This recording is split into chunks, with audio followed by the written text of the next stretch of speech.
ॐ असतो मा सद्गमय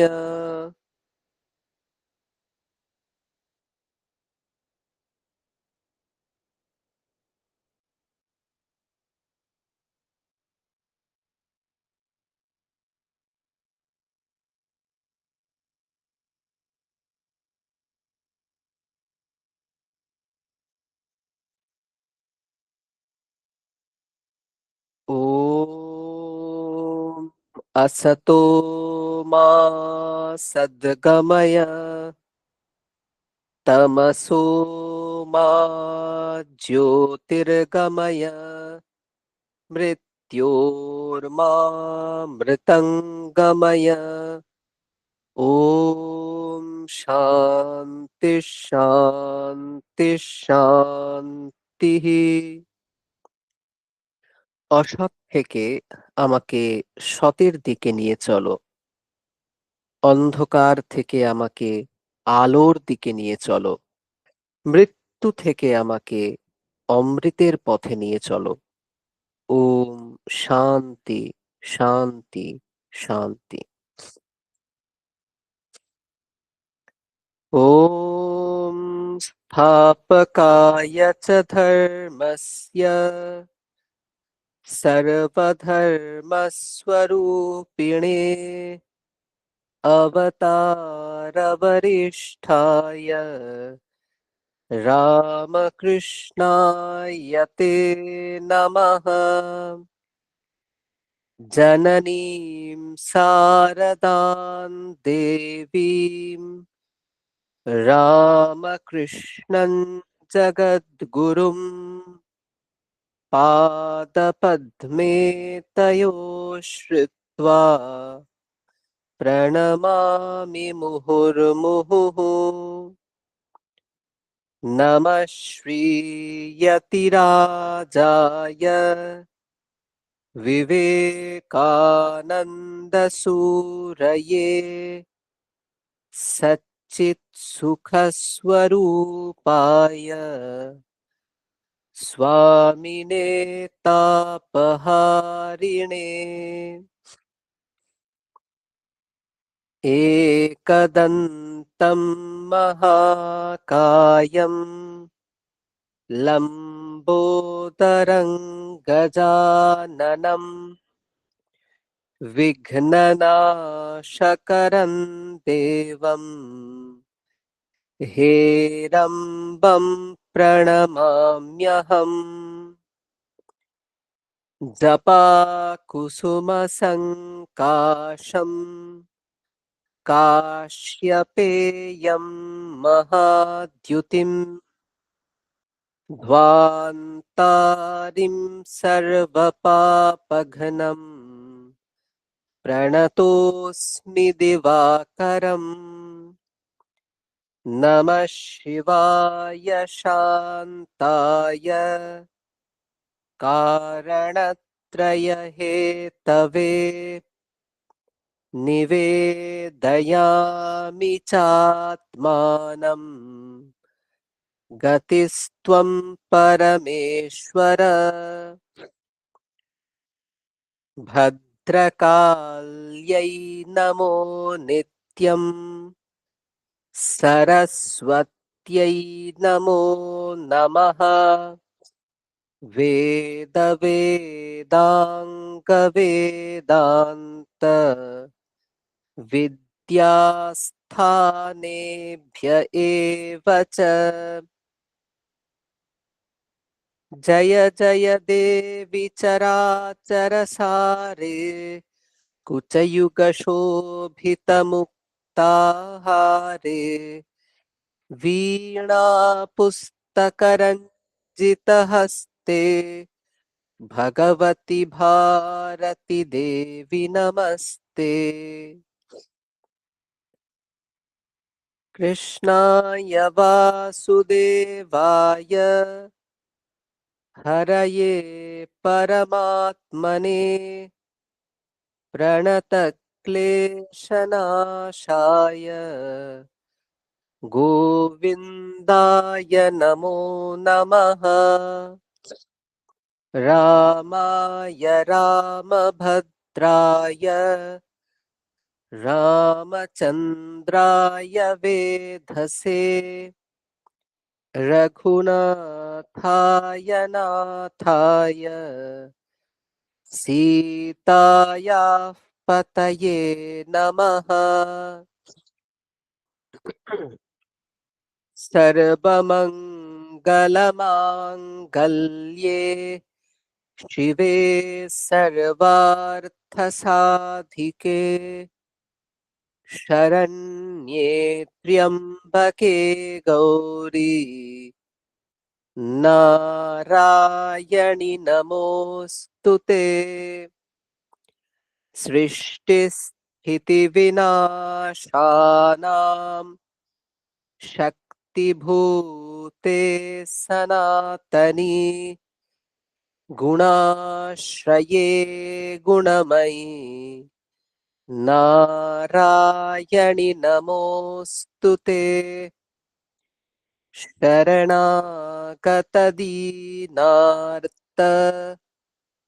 परित्राणपरायणे सर्वस्यार्तिहरे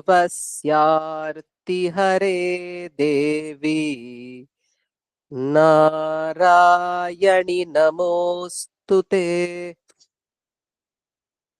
गुरुर्ब्रह्मा गुरुर्विष्णुः गुरुर्देवो महेश्वरः गुरुरेव परं ब्रह्म तस्मै श्रीगुरवे नमः। अखण्डमण्डलाकारं व्याप्तं येन चराचरं तत्पदं दर्शितं येन तस्मै श्रीगुरवे नमः। ॐ सर्वे भवन्तु सुखिनः सर्वे सन्तु निरामयाः सर्वे भद्राणि पश्यन्तु मा कश्चित् दुःखभाग् भवेत्। ॐ शान्ति शान्ति शान्तिः। हरिः ॐ तत्सत्। अथ श्रीमद्भगवद्गीता अथ चतुर्थोऽध्यायः। यज्ञशिष्टामृतभुजो यान्ति ब्रह्म सनातनम् नायं लोकोऽस्त्ययज्ञस्य कुतोऽन्यः कुरु सत्तम। एवं बहुविधा यज्ञा वितता ब्रह्मणो मुखे कर्मजान् विद्धितान् सर्वान् एवं ज्ञात्वा विमोक्ष्यसे। श्रेयान् द्रव्यमयाद् यज्ञात् ज्ञानयज्ञः परन्तप सर्वं कर्माखिलं पार्थ ज्ञाने परिसमाप्यते। तद्विद्धि प्रणिपातेन परिप्रश्नेन सेवया उपदेक्ष्यन्ति ते ज्ञानं ज्ञानिनस्तत्त्वदर्शिनः। यज्ञात्वा न पुनर्मोहम् एवं यास्यसि पाण्डव येन भूतान्यशेषेण द्रक्ष्यस्यात्मन्यथो मयि। अपि चेदसि पापेभ्यः सर्वेभ्यः पापकृत्तमः सर्वं ज्ञानप्लवेनैव वृजिनं सन्तरिष्यसि यथैधांसि समिद्धोऽग्निः भस्मसात् कुरुतेऽर्जुन ज्ञानाग्निः सर्वकर्माणि भस्मसात् कुरुते तथा न हि ज्ञानेन सदृशं पवित्रमिह विद्यते तत्स्वयं योगसंसिद्धः कालेनात्मनि विन्दति श्रद्धावान् लभते ज्ञानं तत्परः संयतेन्द्रियः ज्ञानं लब्ध्वा परां शान्तिम् अचिरेणाधिगच्छति अज्ञश्च श्रद्दधानश्च संशयात्मा विनश्यति नायं लोकोऽस्ति न परो न सुखं संशयात्मनः योगसन्न्यस्तकर्माणं ज्ञानसञ्छिन्नसंशयम् आत्मवन्तन्न कर्माणि निबध्नन्ति धनञ्जय तस्मादज्ञानसम्भूतं हृत्स्थं ज्ञानासिनात्मनः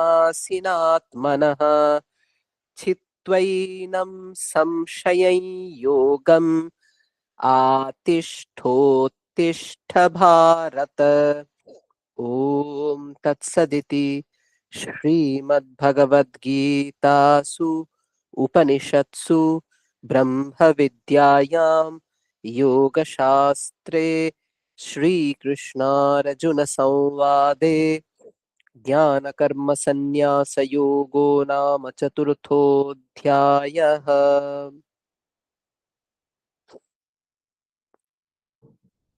আজকের মনন চতুর্থ অধ্যায়ের ১৯ নম্বর শ্লোক পড়ছি। यस्य सर्वे समारम्भाः कामसङ्कल्पवर्जिताः ज्ञानाग्निदग्धकर्माणं तमाहुः पण्डितं बुधाः। আবার পড়ছি। यस्य सर्वे समारम्भाः कामसङ्कल्पवर्जिताः ज्ञानाग्निदग्धकर्माणं तमाहुः পণ্ডিতম বুধাः। বলা হচ্ছে यस्य सर्वे समारम्भाः কামসঙ্কল্পবর্জিতাः, যার সমস্ত প্রচেষ্টা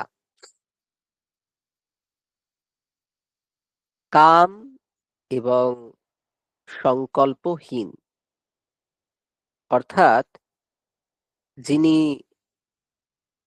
বহুধা কর্মে রত হন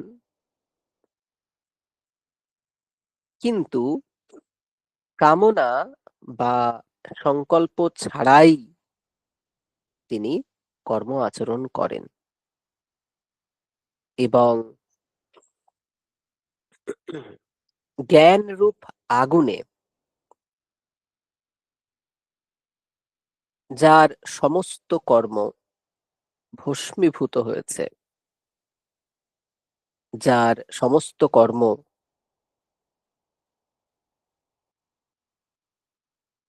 শুদ্ধ হয়েছে, পুড়ে গেছে, ঠিক আছে, পুড়ে শুদ্ধ হয়েছে, জ্ঞানীরাও তাকে পণ্ডিত বলে থাকেন। সুতরাং পণ্ডিত যে কেউ নয়, আমাদের শাস্ত্রে যখনই পণ্ডিত শব্দটা এসেছে ওটা কিন্তু অত্যন্ত গুরুত্বপূর্ণ বিষয়ে এসেছে।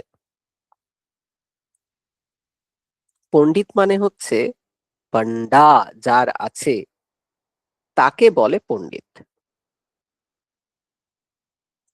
পান্ডা মানে হচ্ছে সদসদ বিবেকিনী বুদ্ধি, অর্থাৎ এটা সৎ, এটা অসৎ, এটা নিত্য, এটা অনিত্য, এই যে পার্থক্য বুদ্ধি, এটা যার আছে সে হচ্ছে পণ্ডিত।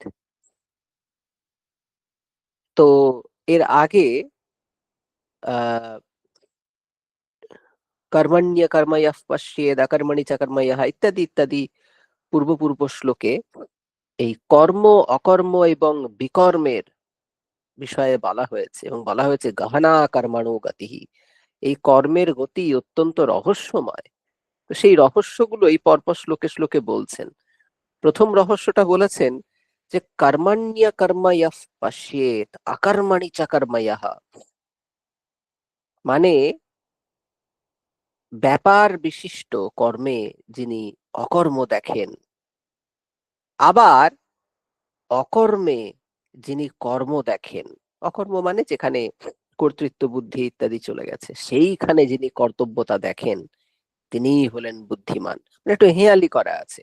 কর্মতে যিনি অকর্ম দেখেন, অকর্মতে যিনি কর্ম দেখেন, তিনিই হলেন মানুষদের মধ্যে বুদ্ধিমান। এরকম করে যেন একটা হেঁয়ালি রহস্য আমরা দেখতে পেয়েছি।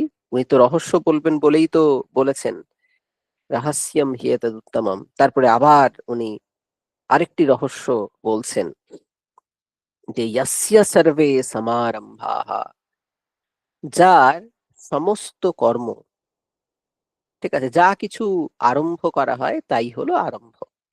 ঠিক আছে, কর্ম আরম্ভ করা হয়, এই কর্ম করা শুরু হলো। তো এই জন্য আরম্ভ পদের দ্বারা এখানে কর্মকেই বলা হয়েছে। তো যার সমস্ত কর্ম কেমন হয় না কাম সংকল্প বর্জিতাঃ, সেখানে কাম বা সংকল্প এগুলো থাকে না। সংকল্প মানে কি, আমি এটা করব, এরকম সংকল্প নিয়েই তো মানুষ কাজে প্রবৃত্ত হয়। এবং আমি এটা করব,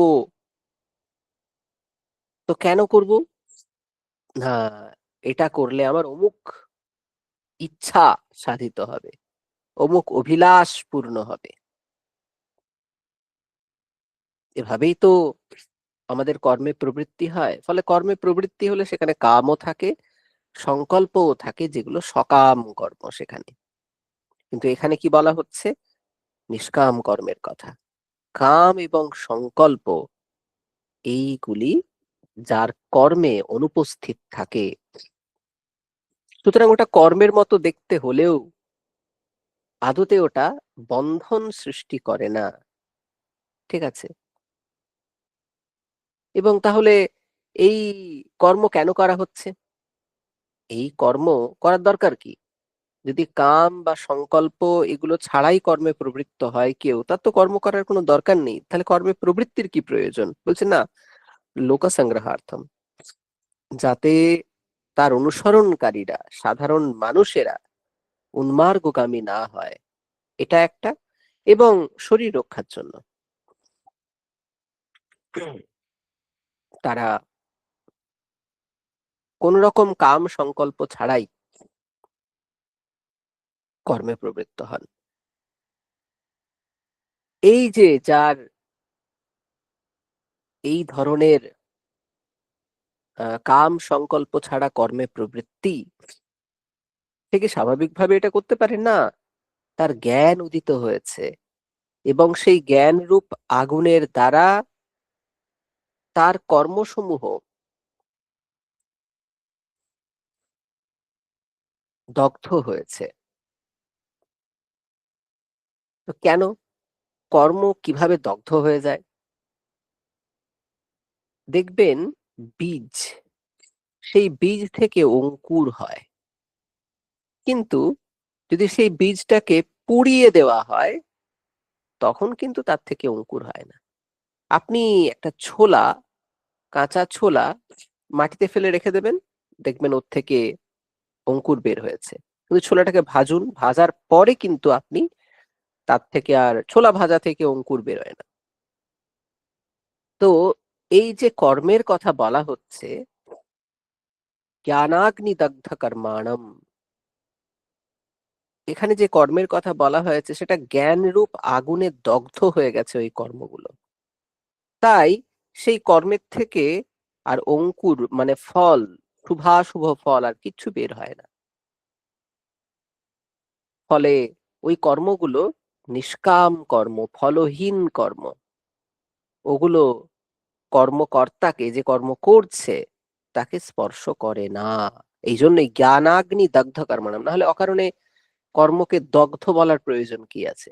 কারণ এই কর্মগুলো নির্বীজ, এই কর্মগুলো বন্ধন তৈরি করে না।